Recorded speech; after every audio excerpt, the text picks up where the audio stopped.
UConn crushes the Georgetown Hoyas 69-39 in a game I would like to describe as 2 steps forward and 1 step back. Let's take a look at this. First of all, the positive steps forward.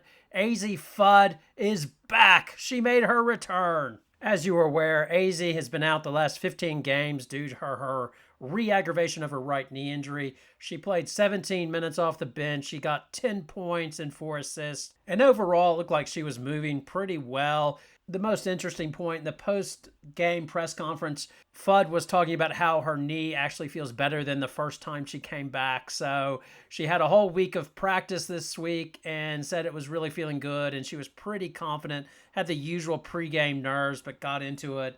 And then her shot started falling, and it seemed to open up everything for UConn.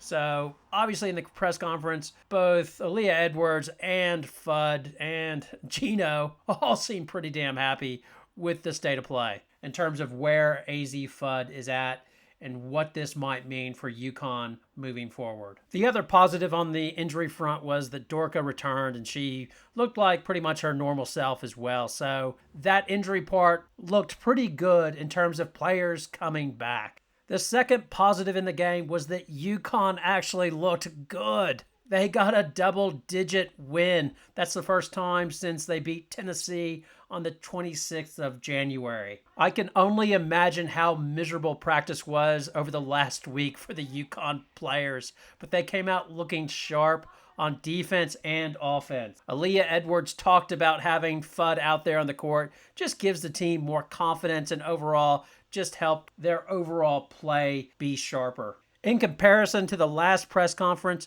Gino was positively effusive, basically saying they had a 20-minute stretch where they looked really, really good, and he was very positive about it, saying having Fudd out there just makes things easier, obviously. Now let's talk about the step back.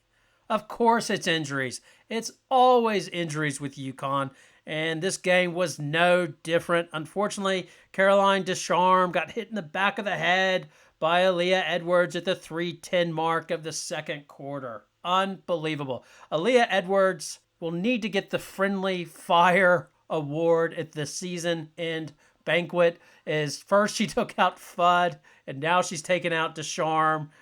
Obviously not her fault. I'm joking here. No, these things happen. But she did catch Ducharme with a hard elbow to the back of the head. Ducharme doesn't appear to lose consciousness or anything like that. It looked like it hurt like hell, though. So she was off the court. Obviously, this is a concern with the concussion protocol. How will she pull up after the game? Will she develop headaches or any symptoms? Here's hoping she doesn't, but who knows?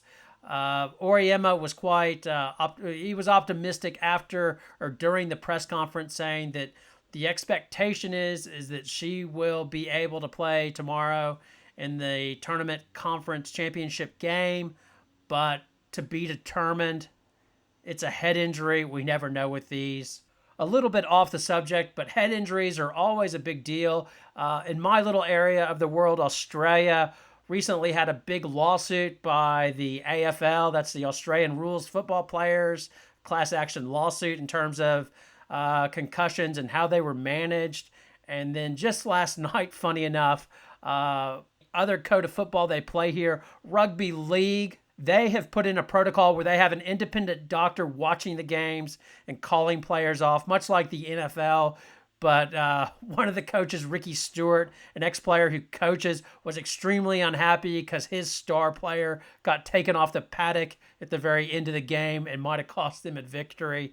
Now he's questioning the need for an independent doctor and asking, why can't this be in the hands of team doctors? And this is overlooking the fact in the first round of games this season, they had a player have a compound fracture of his finger. The bone was sticking out through the skin. And basically they just wrapped this thing up and had the guy finish the rest of the game. Hey, played a hell of a game, by the way. Now he's getting surgery and everything else. But they let a guy play with a compound finger fracture. And not only that, years ago in the grand finals, they had a guy play with a fractured eye socket. It was all, celebrated as, courage under fire. The guy doesn't even remember the second half. He was so out of it. But That's why you need independent doctors. So this head injury thing is always a bit dubious and a very difficult tightrope for teams to watch. Hopefully she comes up fine and no issues, but it'll be interesting to watch. It is a concern that, man, she just, Ducharme keeps on seeming to take head knocks, and you wonder if it's one of these cumulative things where any sort of knock she feels the effects more. But looking at the shot she took from Edwards, that looked like a very solid elbow.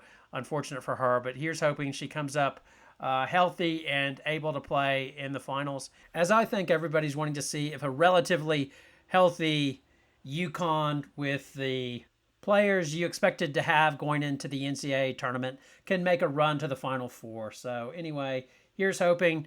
If you enjoyed the video, please give it a like and subscribe. As well, your poison's always welcome. Please leave comments below.